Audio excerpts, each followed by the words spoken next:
이 연대기가 주제로 다루고 있는 기이한 사건들은 1940X년 오랑에서 발생했다. 일반적인 의견에 따르면 흔히 볼 수 있는 경우에서 좀 벗어나는 사건치고는 그것이 일어난 장소가 어울리지 않는다는 것이었다. 언뜻 보기에 오랑은 사실 하나의 평범한 도시로서 알제리 해안에 면한 프랑스의 한 현청 소재지에 불과했다. 솔직히 말해서 도시 자체는 못생겼다. 한가한 겉모습을 지니고 있는 이 도시가 전 세계 각지에 흩어져 있는 전 세계 각지에 있는 수많은 상업 도시들과 어딘가 다른지 알아차리자면 시간이 걸린다. 가령 비둘기도 없고 나무도 없고 공원도 없어서 새들의 날개치는 소리도 나뭇잎 흔들리는 소리도 들을 수 없는 도시. 요컨대 중성적인 장소일 뿐인 이 도시를 어떻게 설명하면 상상이 될 수 있을까?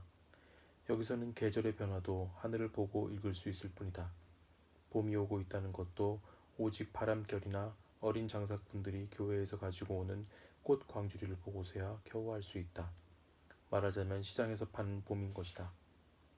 여름에는 아주 바싹 마른 집에 불을 지르듯이 해가 내리쬐어서 벽이란 벽은 모두 흐릿한 지로 뒤덮인다. 그래서 덧문을 닫고 그 그늘 속에서 지내는 수밖에 없다. 가을에는 그와 반대로 진흙의 홍수다. 맑은 날씨는 겨울이 되어서야 비로소 찾아온다. 어떤 한 도시를 아는 가장 편리한 방법은 거기서 사람들이 어떻게 일하고 어떻게 사랑하며 어떻게 죽는가를 알아보는 것이다. 우리의 이 자그마한 도시에서는 기후의 영향 때문인지는 모르겠으나 그 모든 것이 다 함께 열광적이면서도 무심하게 이루어진다. 다시 말해서 여기서는 사람들이 권태에 절어 있으며 여러 가지 습관을 붙여보려고 기를 쓰고 있는 것이다. 우리 시민들은 일을 많이 하지만 그건 한결같이 부자가 되겠다는 욕심에서 하는 일이다. 그들은 무엇보다도 장사에 관심이 있다.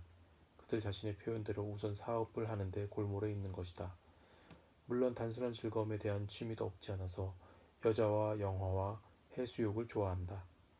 그러나 대단히 분별력이 있어서 그런 재미는 토요일과 일요일을 위해 아껴두고 주중의 다른 날들에는 돈을 많이 벌려고 애를 쓴다. 저녁 때 직장을 나서면 그들은 일정한 시간에 카페에 모여 앉거나 늘 같은 대로를 거닐거나 그렇지 않으면 자기 집 발코니에 나와 앉는다.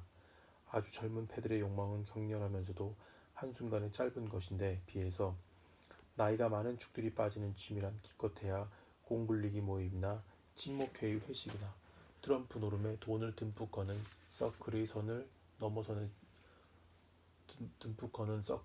넘어서진 않는다. 아마 사람들은 그 정도라면 우리 도시에서만 유별나게 볼 수 있는 모습이 아니라 우리 시대 사람들은 누구나 다 그런 식이라고 말할 것이다.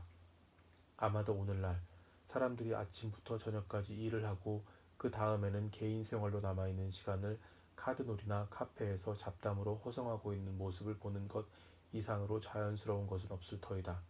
그러나 어떤 도시들이나 어떤 고장에서들에서는 사람들이 이따금씩 다른 것들이 낌새를 느끼기도 한다. 일반적으로 말해서 그것 때문에 삶의 변화가 생기는 것은 아니다. 다만 낌새를 느꼈을 뿐이다. 그것만으로도 득이라면 득이다. 그와 반대로 오랑은 아무리 보아도 낌새가 없는 도시, 즉 완전히 현대적인 도시다. 따라서 우리 고장에서는 사람들이 어떤 방식으로 사랑을 하는지 구태여 설명할 필요가 없다. 남자들과 여자들은 이른바 성행이라고 하는 것 속에 파묻혀서 짧은 시간 동안에 서로를 탕진해버리거나 아니면 둘이서의 기나긴 습관 속에 얽매이는 것이다. 그 두 가지 극단 사이에서 중간이라고는 찾아보기 어렵다. 그것도 역시 독특한 것은 못 된다. 다른 곳에서와 마찬가지로 오랑에서도 시간이 없고 깊이 생각할 여유가 없어서 사람들은 사랑이 무엇인지 알지도 못한 채 사랑할 수밖에 없는 것이다. 우리 도시에서 보다 더 독특한 점이 있다면 그것은 죽음에 이르러 겪는 어려움이다. 사실 어려움이란 말은 적절한 표현이 못 된다.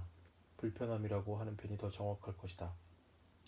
병을 앓는 것이 기분 좋을 적은 결코 없지만 어떤 도시나 고장은 병을 앓는 동안에 의지가 되어서 거기서는 이를테면 마음을 푹 놓을 수 있을 것이다.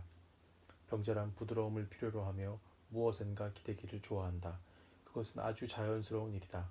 그러나 오랑에서는 지나치게 거센 기후, 거기서 거래하는 사업의 중요성, 순식간에 지나가 버리는 황혼, 쾌락의 특질 등 모든 것이 한결같이 건강한 몸을 요구한다. 이곳에서 병을 앓는 사람은 아주 외롭다. 같은 도시에 살고 있는 모든 사람들이 바로 그 시간에 전화를 붙잡고서 혹은 카페에 앉아서 어음이니 선화증권이니 할인이니 하는 이야기를 주고받고 있는데, 더위로 불꽃이 튀기는 듯한 수많은 벽들 뒤에 덫에 걸린 채 다 죽어가는 사람을 상상해보라. 비록 현대적인 것이라 할지라도 어떤 메마른 고장에 죽음이 그처럼 들이닥칠 때 그 불편함이 어떠할 것인지 이해가 갈 것이다. 이상의 몇 가지 힌트들만으로도 아마 우리들의 도시에 대한 윤곽을 파악하기에 충분할 줄로 안다. 그렇긴 하지만 과장은 금물이다.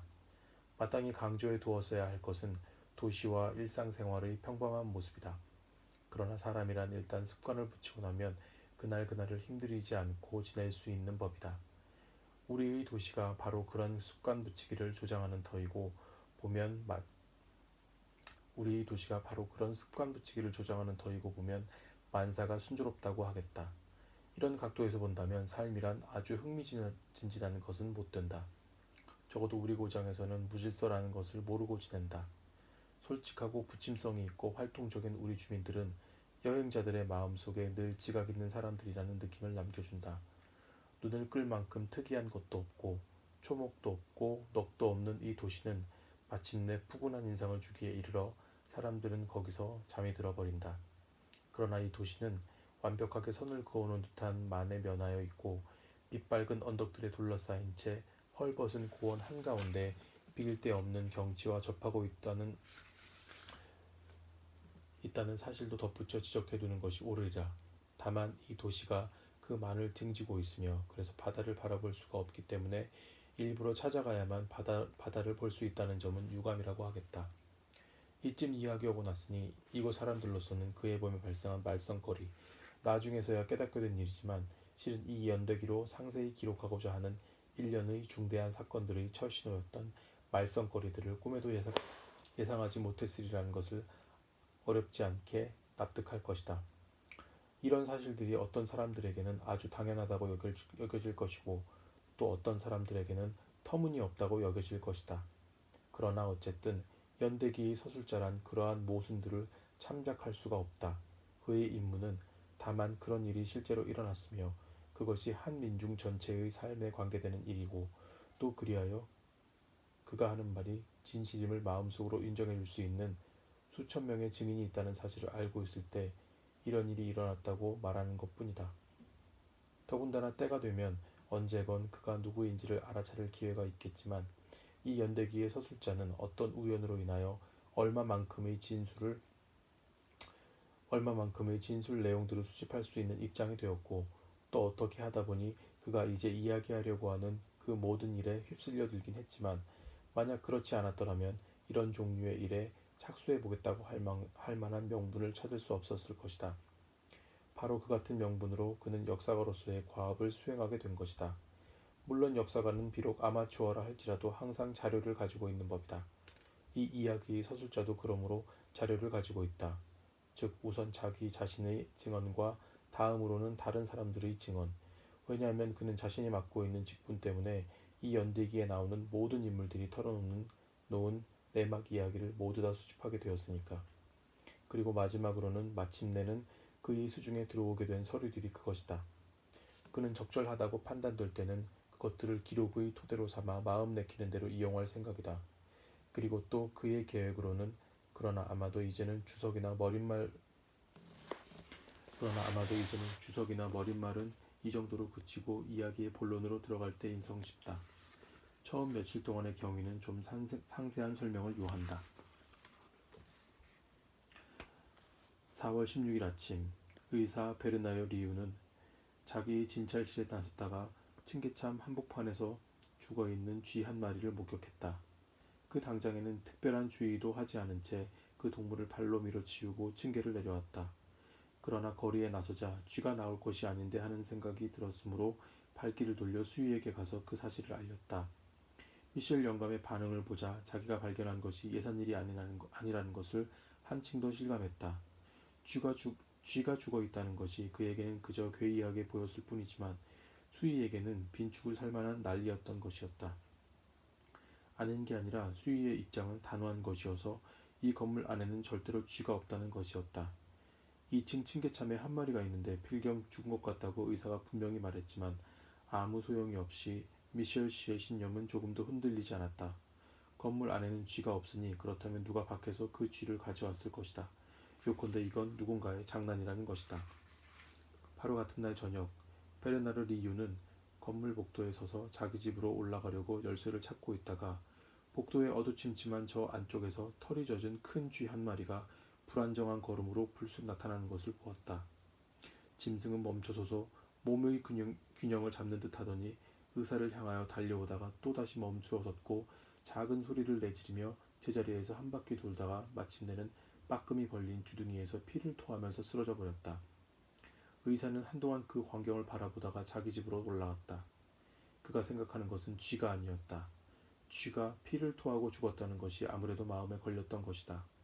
1년째 병석에 누워있는 그의 아내는 이튿날 어느 산중에 있는 요양소로 떠나기로 되어 있었다. 아내는 그가 시킨 대로 침실에 누워 있었다. 장소를 옮기는데 따르게 될 필요에 그런 식으로 대비하고 있었던 것이다. 아내는 미소를 지어 보였다. 기분이 아주 좋아요. 하고 그녀는 말했다. 의사는 머리맡의 불빛을 받으며 그에게로 돌리고 있는 아내의 얼굴을 바라보았다. 나이 30에다가 병색이 뚜렷했지만 그 얼굴이 그래도 리유에게는 항상 청춘 시절의 얼굴로만 보였다. 아마도 다른 모든 생각들을 말끔히 씻어주는 듯한 그 미소 때문인 것 같았다. 가급적이면 자도록 해요. 하고 그가 말했다. 간호부가 11시에 올 테니 그때 12시 기차를 타도록 데려다 주리라. 그는 약간 땀이 난 이마에 입을 맞추었다. 아내의 미소가 방문까지 그를 배웠다. 그 이튿날 4월 17일 8시에 수위는 지나가는 의사를 붙들고 어떤 짓궂은 장난꾼들이 죽은 쥐 3마리를 복도 한복판에 갖다 놓았다고 푸념을 했다. 쥐들이 피투성이인 것을 보면 필경 커다란 쥐덫으로 잡은 것 같다는 것이었다. 수위는 쥐들의 다리를 끌어준 채 한동안 문턱에 서서 범인들이 혹시나 비웃듯이 낄낄대면서 나타나진 않을까 하고 기다리고 있었다. 아, 나쁜 놈들. 놈들을 기어코 잡고 말겠어. 하고 미셸 씨가 말했다. 불안해진 기분으로 리유는 그의 환자들 중에서 제일 가난한 사람들이 사는 변두리 지역부터 회진을 시작하기로 했다. 그 지역에서는 훨씬 늦게서야 쓰레기를 걷어가는 까닭에 똑바르고 먼지가 잔뜩 뒤덮인 그 동네의 길을 따라 자동차를 달리다 보면 포도가에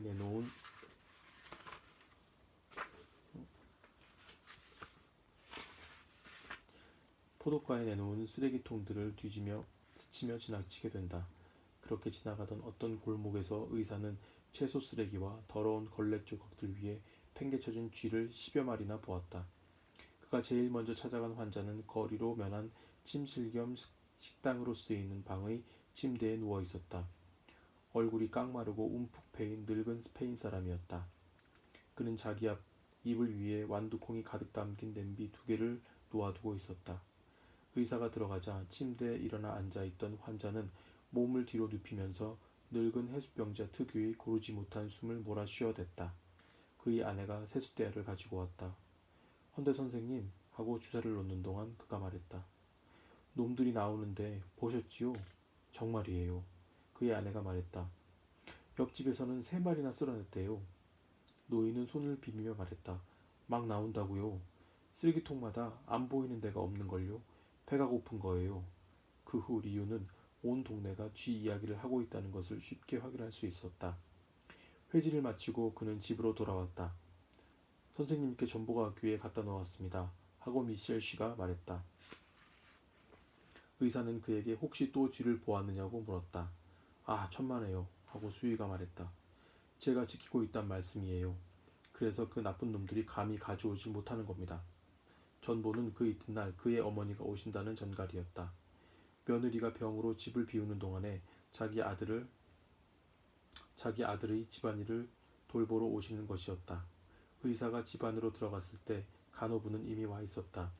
리유는 자기 아내가 자리에 일어나서 정장을 하고 화장까지 한 채 있는 것을 보았다. 그는 아내에게 미소를 지었다. 좋아요. 하고 그가 말했다. 아주 좋아요. 잠시 후 역에 도착한 그는 아내를 침대차에 데려다 앉혀주었다. 그녀는 착한을 돌아보았다. 우리 형편으로는 너무 비싼 좌석이잖아요. 필요한 건 해야지. 하고 리우가 말했다. 그 쥐 이야기는 대체 뭐예요? 나도 모르겠소. 회귀한 일이겠지만 지나가겠지 뭐. 그리고 그는 빠른 어조로 용서를 빌면서 아내를 좀 더 잘 돌봐주었어야 하는 건데 너무 소홀히 했다고 말했다. 아내는 그만 입을 다물라는 듯이 고개를 저었다. 그러나 리우는 이렇게 덧붙여 말했다. 당신이 돌아올 때는 모든 일이 다 좋게 될 거예요. 그때 새 출발합시다. 그래요. 하고 눈을 반짝이며 그녀가 말했다. 새 출발을 하기로 해요. 잠시 후 그 여자는 남편에게 등을 돌리고 유리창 밖을 내다보았다. 플랫폼에는 사람들이 서둘려 오가며 서로 부딪히고 야단들이었다. 기관차가 증기를 내뿜는 소리가 그들에게까지 들려왔다. 리우는 아내의 이름을 불렀다. 돌아보며 아내의 얼굴이 눈물에 돌아보는 아내의 얼굴이 눈물에 젖어 있었다. 이러지 말아요. 하고 그가 부드럽게 말했다. 눈물 젖은 두 눈에 다소 경련하는 듯한 미소가 되살아났다. 아내는 심호흡을 했다. 이제 가보세요. 모든 일이 잘 될 거예요. 그는 아내를 꼭 껴안아 주었다. 이제 플랫폼으로 내려온 그에게는 유리창 너머 그녀의 미소밖에는 보이는 것이 없었다. 제발 몸 조심하도록 해요. 하고 그가 말했다. 그러나 아내에게는 그의 말이 들리지 않았다. 리우는 출구 근처의 플랫폼에서 어린 아들의 손을 잡고 있는 예심 판사 오통 씨와 마주쳤다. 의사는 그에게 여행을 가느냐고 물었다. 키가 크고 머리가 검은 오통 씨는 반은 옛날에 흔히 사교계 인물이라 부르곤 했던 인물의 인상이었고 반은 장의사 일꾼 같은 인상이었는데 친근한 목소리로 그러나 짤막하게 대답했다. 시집의 인사차 오는 오통 부인을 기다립니다. 기관차가 삐익 하고 기적을 울렸다. 쥐들이 하고 판사가 말했다. 리우는 기차 쪽으로 발을 옮겼다가 다시 출구 쪽으로 돌아섰다. 네, 하고 그가 말했다. 별것 아니에요. 그 순간 그가 유심히 보아둔 것은 오로지 죽은 쥐들로 가득 찬 괴짝 하나를 겨드랑이에 낀 역부가 지나간다는 사실뿐이었다. 바로 그날 오후에 진찰이 시작될 무렵에 어떤 사람이 하나 찾아왔는데 그는 신문 기자로서 이미 아침에 한 번 갔었다는 것이었다. 그의 이름은 레몽 랑베르라고 하였다. 키가 작달막하고 어깨가 딱 벌어지고 결단성이 있어 보이는 얼굴에 눈이 맑고 총명해 보이는 랑베르는 스포티한 옷차림이었는데 살아가는 태도에 있어서 자유분방한 인물 같았다. 그는 대뜸 본론으로 들어갔다. 그는 파리에 있는 어떤 대신문사에서 근무하는 기자로서 아랍인들의 생활 조건에 대하여 취재하는 중인데 그네들의 보건 상태에 대하여 기사거리를 얻고자 한다는 것이었다. 리우는 보건 상태가 좋지 못하다고 대답했다. 그러나 더 깊이 들어가기 전에 그는 그 신문 기자가 과연 진실대로 말할 수 있는 입장인지를 알고 싶다고 말했다. 물론입니다. 하고 상대는 말했다. 내 말은 철저하게 고발할 수 있느냐 말입니다. 철저하게는 못한다고 해야 옳겠지요. 그렇지만 그런 식의 고발은 근거가 없을 것 같은데요. 부드러운 어조로 리우는 사실 그 같은 고발이란 없는 것이겠으나 그런 질문을 함으로써 자신을 랑베르의 증언이 과연 애누리 없는 것이 될 수 있느냐 아니냐 하는 것을 랑베르의 증언이 과연 애누리 없는 것이 될 수 있느냐 아니냐를 알고자 했을 뿐이라고 말했다. 나는 애누리 없는 증언 이외에는 용납하지 않습니다. 따라서 내가 당신의 증언을 위해서 기사거리를 제공할 수 없다는 말입니다. 그야말로 생쥐스트식 발언이군요. 하고 신문기자는 미소를 지으며 말했다. 리우는 언성을 높이지 않은 채 자기로서는 그런 것에 대해서는 전혀 아는 바가 없으나 그것은 자신이 몸담고 살고 있는 세상에 대하여 지쳐버렸으면서도 동료에 대한 관심은 여전히 갖고 있으며 또 자기 딴에는 불의와 타협을 거부하기로 결심한 터인 한 인간의 발언이라고 말했다. 랑베르는 목을 움츠리며 의사를 물끄러미 바라보았다. 무슨 말씀이신지 알아들을 것 같습니다. 하고 마침내 자리에서 일어서며 그가 말했다. 의사는 그를 문까지 바래다주면서 말했다. 그렇게 생각해 주시니 감사합니다. 랑베르는 약이 오른 것 같았다. 네, 하고 그가 말했다. 알겠습니다. 폐를 끼쳐서 죄송합니다. 의사는 그와 악수를 하고 나서 지금 이 도시에서 발견되고 있는 수많은 죽은 쥐들에 대해서 취재해보면 흥미있는 르포 기사를 만들 수 있을 것이라고 말했다. 아, 그래요. 하고 랑베르가 소리치듯 말했다. 그거 재미있군요.